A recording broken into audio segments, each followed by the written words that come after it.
백전백승도동강 새 시대를 열었다. 천리만리의 희상을 온 세상에 떨치자. Hey, what's up everyone? Welcome back to Tear the Peopleist. Welcome back to North Korea the country. I was talking to my mom recently. She mentioned something about North Korea, and I won't say anything about her age or anything like that. Just what she said, it kind of represented a very basic, common American view of audiences, feelings, and control in North Korea. But basically, she brought up how people cry for great leaders in North Korea. Her perception is that it's all fake, some whole like cry or you're going to get shot kind of thing. Maybe a little more nuance to it than that, but I realize there's a lot of layers to the situation. There's a lot of things that you can't really pick up on if you're just watching the videos of what's happening. So I wanted to break down everything that we understand about the situation to people who might be wondering this question. And the question is, does anyone actually really cry for real at Kim Jong-il's funeral? Will anyone cry for real at Kim Jong-un's funeral? And the answer is yes and yes. But the real question here is, how many people, who, and for what reason? And it's not a short answer. So that's what I'm going to get into today. So strap in. Let's learn a little bit about group psychology and survival in the so-called Hermit Kingdom. This talks entertainment. It's going to be a deck that I've been working on. You might see it next week, not this week. It's quite work in progress, but it's also built on a deck that I showed you on this channel before. This one is the Simic copy deck. Before that was centered on things like Badger Mole Cup, Ouroborite, and lots and lots of copy cards, But with a new set, we have some new copy mechanics, as well as our boy Kang the Conqueror. If you don't know Kang the Conqueror, he can give you an extra turn with some restrictions, but you pretty much have to have 8 mana in one turn to play it straight, which is possible with Badger Mole and all the mana ramp cards we're playing here. But on top of that, we really want to exploit copying and blinking to get a little bit more out of him. So that's the theme of this deck. We got Splash Portal, very cheap blink spell. We got Secret Invasion, which sort of a blink kind of thing going on. We have this new multiversal incursion, which creates a copy of everything, and also they're not legendary. So yeah, that's the theme of the deck. We want to see how much we can squeeze out of Kang by using mana ramp into copies. So it's not going to be ready until I have a few more Kang copies. I might need 3 of him perhaps to complete this deck. 4 would drive it home. But yeah, I'm going to keep working on drawing some more cards, getting some more booster packs for the Marvel set. So stand by until I get the final version ready for Combo Breaker. Let's check it out. So, right, first things first, crying at dear leader's funeral. Well, what am I even talking about? If you haven't seen the videos, you can check them out. Like 2 of 3 of North Korea's kings have died, and they are kings. If you think about what a king is, every definition is checked. The first one, Kim Il-sung, the founder, he died before anyone was paying attention to North Korea. And also this was the 90s where they didn't do as much media stuff anyway, because they had less equipment and, less money, less media technology, cameras and things. All that stuff was more expensive. Then Kim Jong-il, his son, died in 2012, if I remember correctly. So that's already 2 feet into the era of social networks and smartphones. So the coverage was pretty good for Kim Jong-il. There was a lot of footage taken in Pyongyang, and a lot of it was shared. Every major news network was sharing all this footage, and people cared about this kind of stuff. In 2012, people really knew who Kim Jong-il was, so this was a big deal for a lot of people who don't normally care about Second World politics. And the networks in Pyongyang, they took care to get a really good angle of it. Look at this, look at these people, look at how the country weeps for the loss of our great leader. They really hammed it up. So all of a sudden, people all around the world are seeing a bunch of North Koreans, and they're all crying rivers and banging their fists on statues and things for this guy that they never met, who starved the country or something and, built a bunch of missiles. And so all around the world, everyone's reaction is just like, what? And, if you don't know what you're looking at, and it's a part of something you're interested in, and, people are interested in North Korea at this point, it's a meme, it's a talking point. If you don't know what you're looking at, you're going to start to make guesses. Then you're going to get sure of yourself, and then you share your guesses, then someone shares your shared guesses, and all of a sudden what was, just some literal nobody making guesses becomes textbook truth or simple fact, common sense, whatever. Why was everyone crying at this king's funeral? because of control, because of propaganda, because there was someone standing right behind the cameraman looking through the scope of a rifle. I mean, I can't deny these claims. I don't have the evidence to prove that they're 100% wrong. I just don't know why I have to consider if they're true or not when they're coming from the mouths of people who are not experts in North Korea and don't plan to be. Those people are just going to turn around a minute later and ask what we're talking about. I mean, what's the point?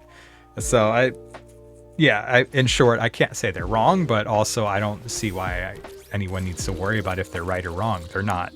They don't have eyes on the ground. So the second things first, I guess, the question of, are these tiers real? Okay, so here's the best answer. More than 0%, less than 100%. Really, more than 0%. Okay, sure, his friends and family, maybe some of them seriously care for real, but not like, people in far-flung villages who have never met the guy, right? But also, those also more than 0%. I mean, if you don't believe me, okay, here is a quote from the ground in Chongjin City, found in the book Nothing to Envy. So listen to this. Many older North Koreans suffered heart attacks and strokes during the period of mourning. Others showed their distress by killing themselves. So how does that sound like to you?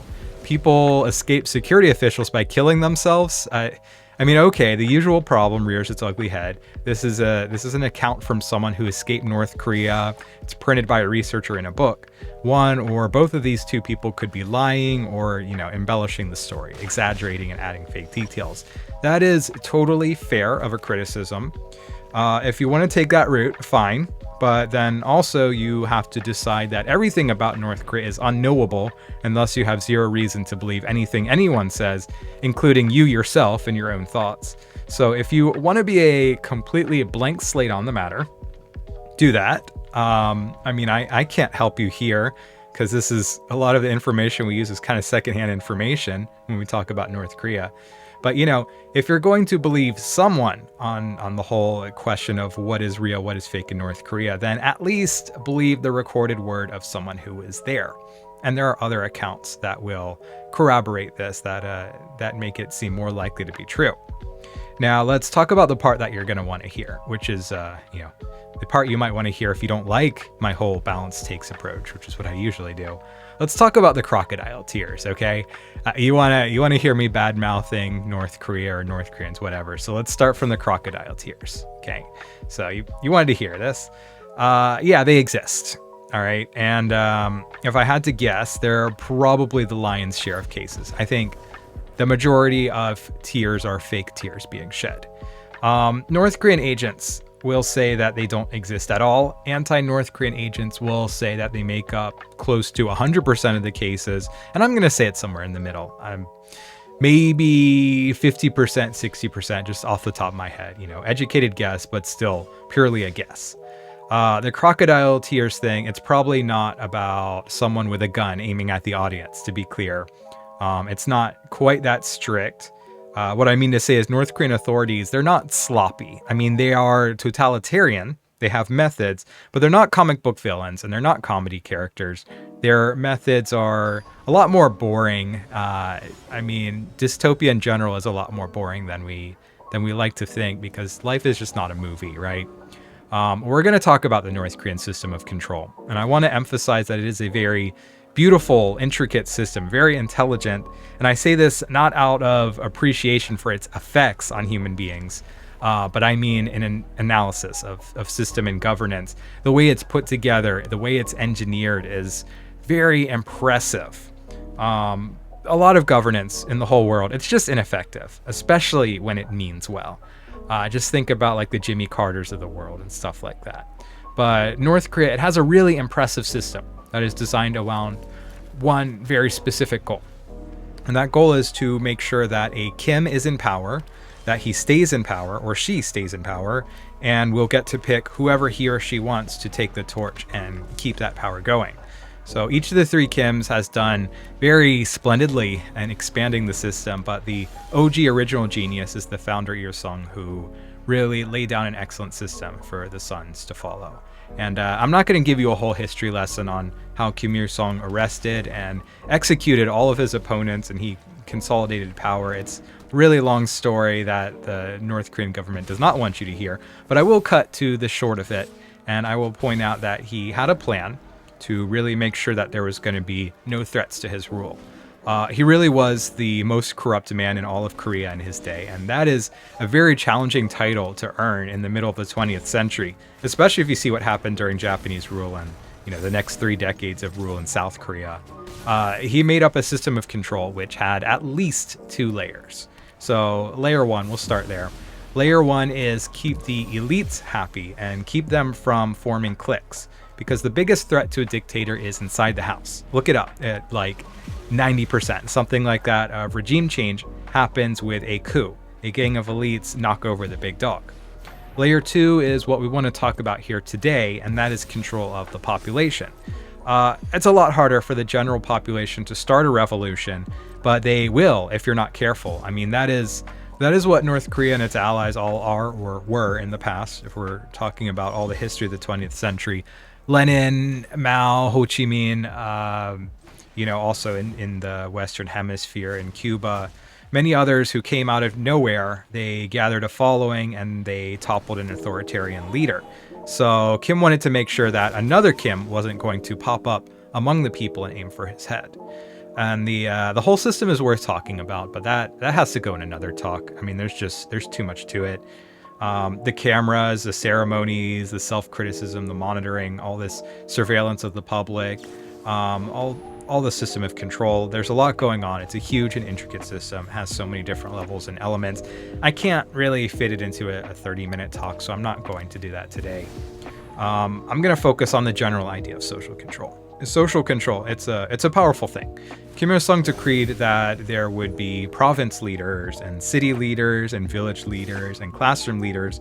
Every level of society is going to have teams and leaders.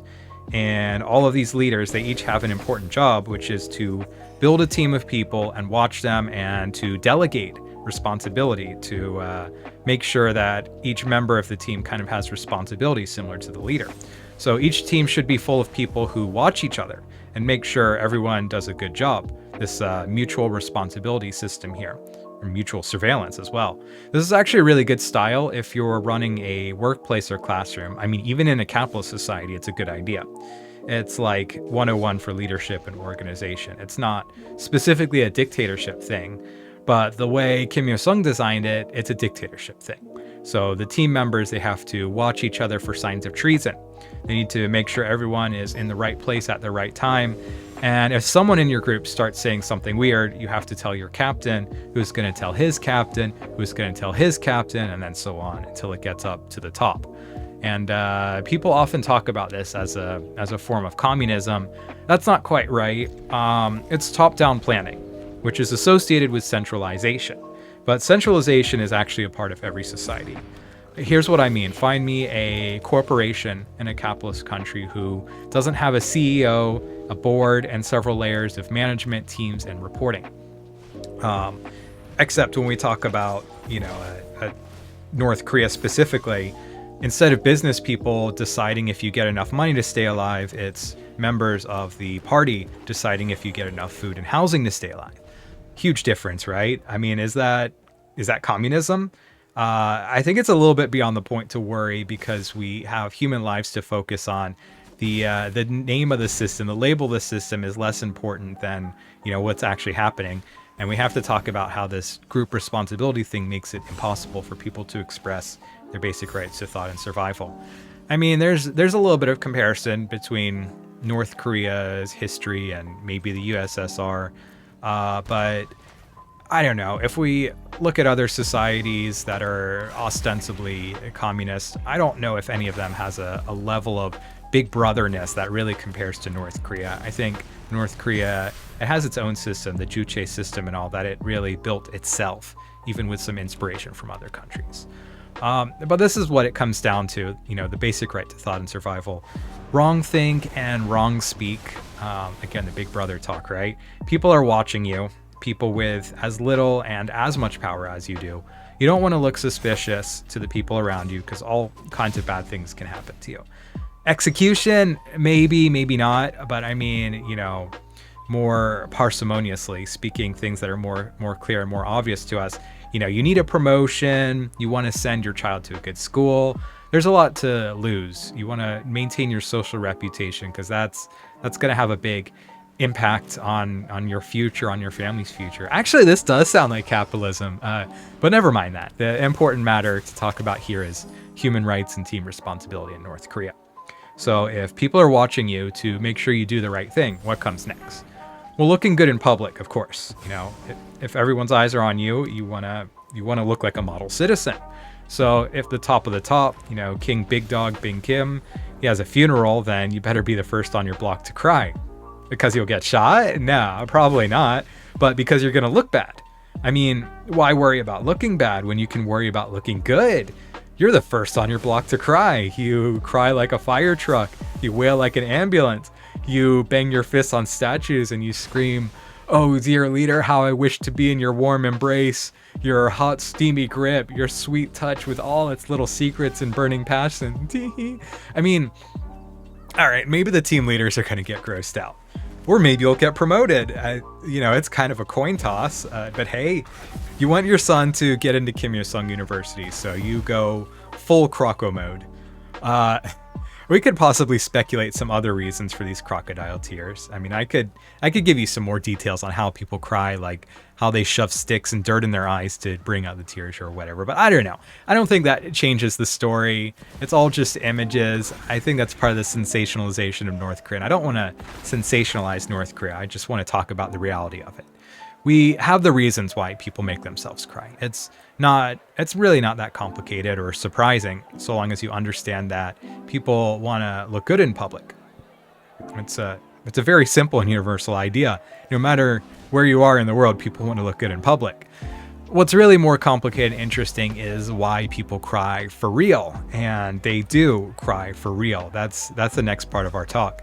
I mean, I'll start with the older people here, right? So why did they cry when Kim Il-sung passed away, for example? That was in the early 90s. Some of them, they owed a lot to Kim Il-sung. I mean, whatever they had, because until the 1990s, you know, there was a real social support network. People got food and housing, stuff like that. They received it directly from the government. So there was a genuine sadness. Like the good things in their life were brought to them by Kim Il-sung, and losing him was like losing the good things in their lives. And there was, you know, also kind of we could say like a Confucian sense of reciprocity, of piety or something like that. You know, your good friend Kim Il-sung, your father figure, he gave you so much and now he's no longer with you. Is that not sad? But there was also confusion and concern. That's another reason for tears. You know, now that Kim Il-sung is gone, what is going to happen next? He was the first leader, so North Koreans literally could not imagine their country without him. He built the country. He was the only leader at the top for more than 40 years. That's a good long while. And Kim Il-sung, he passed in really uncertain times. If you think about everything that was happening right then. This was right after the Soviet Union fell. This is where China was starting to get closer to the US, you know, after Nixon did his whole thing and Kissinger. There was a lot of worry at home and abroad, you know. People are wondering what is going to happen to this country now. And there was a similar feeling with Kim Jong-il, you know. Once he passed, who's going to be next? What's going to happen to our country now? No one really knew what kind of leader Kim Jong-un would be. Things were not at their worst in the 2010s, but it wasn't really the peak of North Korean history either. So people wonder, is he going to care more for the people? Is he going to, you know, bring in more support, more food, housing, whatever? Is he going to be more strict? It turns out he is indeed more strict. I mean, they've only put more rules on the books, more barbed wire on the fences since he's been around. Uncertainty scares people. They would rather have what they had before than to lose it because there's some kind of big change. North Korea's political climate, it's not like a democracy. It's not like things just kind of keep moving and churning back and forth as elections go on. You know, it's not like a two-party system or anything like that. A lot of what happens in North Korea, it just comes straight from the top.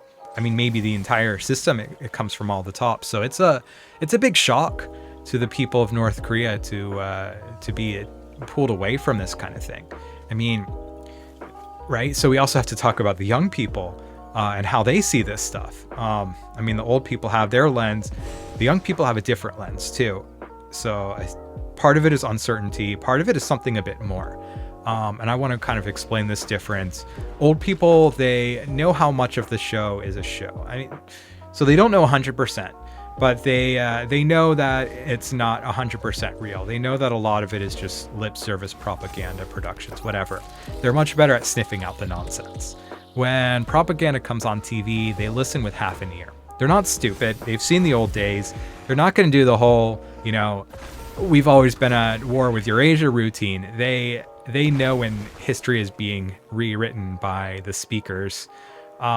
Did you know that the it's been kind of quietly moving to remove reunification from the Constitution of North Korea? Like they're making it look like North and South Korea have always been two countries, and that South Korea is a hostile foreign state. And before, they said that the South Korean government was an insurgent puppet government, that it was illegally holding a piece of Korean land that belonged to Pyongyang. If you look on the map, there's a Kangwon in South Korea, there's a Kangwon in North Korea, and the North Korean narrative has always been that there is just one Kangwon, but half of it is being taken away from them by these enemy forces. So the truth is, they rewrite history and reality quite frequently, a lot of the time, and that's something that older people can notice pretty easily. Things, they don't add up very easily, right? But young people, they don't catch it as well as the older people. Do you remember what I was saying about education in North Korea? I was saying there's a lot of so-called special history. Special as in a lot of it is just made up, or it's changed around a lot. I mean, they still learn that the Civil War was started by the South and by the US, and historically, that is not true. Shots were fired by the North, but, devil's in the details. Also, Kim Il-sung was this real patriot who fought the Japanese to liberate Korea, and Kim Jong-il was born on the top of Mount Baekdu, and, all these other fun stories that they don't quite agree with reality if you get into the details. And I don't know what exactly they say. I don't know 100% what's in the textbooks. I don't know every little detail or anything. And I don't know how much the accounts are true, the accounts given by people who escaped North Korea. There's an agreement on the fact that there's a whole lot of propaganda and straight up lying. Somewhere close to 100% of North Koreans living in South Korea will say this. But I am not 100% on the people who say they were told that Kim Jong-il could fly and had magical healing powers. It was actually lasers. The whole big God myth, it's something I heard. Many younger people, they were actually thinking that Kim Jong-il was a god. It hurt them a lot when he passed. Just imagine being like 10 years old and all of a sudden Santa Claus is dead. And there could be some adults too who feel this way, who grew up with some of these stories about Big Man Il-sung, and they had trouble processing it all when he died. So yeah, there's this mythologically big guy, and every time you get a bag of rice or some wood for a fire, it's a gift from the man up top. You're gonna think a lot about this guy, and don't laugh, think about it, right? Okay, you have your dad, like your real father, right? For a lot of people, the father is at home, at least when you're young. But imagine you grew up with just your mom in the house, and your mom says, your dad is a great guy. He's busy doing work far away. He sends us money all the time. The rice you're eating, that's from your dad. The TV you're watching, that's him. He bought that. And by the way, people listening, this is not a fictional story, because there are many North Korean families who are separated because dad has to work in a country like Russia to send money home. So you could imagine being in a family where everything you all have, it's all from your dad, it's all from his love and hard work. And you don't get to meet and hang out with him, but he's there somewhere looking after you. So this is what a lot of North Koreans have thought about their great leaders.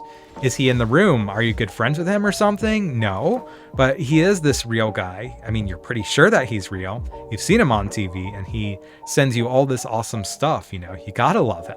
Oh, snap, now he's dead. How are you gonna deal with that? Is that gonna happen for the third big dog, for Kim Jong-un? Are people going to come pouring out and cry for him? I think so, yeah. I'm pretty certain. He's a cult figure. The Kims are always cult figures. North Korea is a ceremony country. The more things change, the more they stay the same. Right now, if you check, you can find articles from KCNA or from the TV stations, Central TV or whatever, and you'll see the same pattern. Kim Jong-un, the man, the myth, the legend, He's still this great dude who's building houses for everyone and giving them all cell phones and taxis and steaks and stuff. Now, people in Pyongyang, I guess. Everyone else, they get these leaky houses that get abandoned after 2 years, but that's another story. Check into our channel next Monday. You're gonna see this story. It's wild stuff.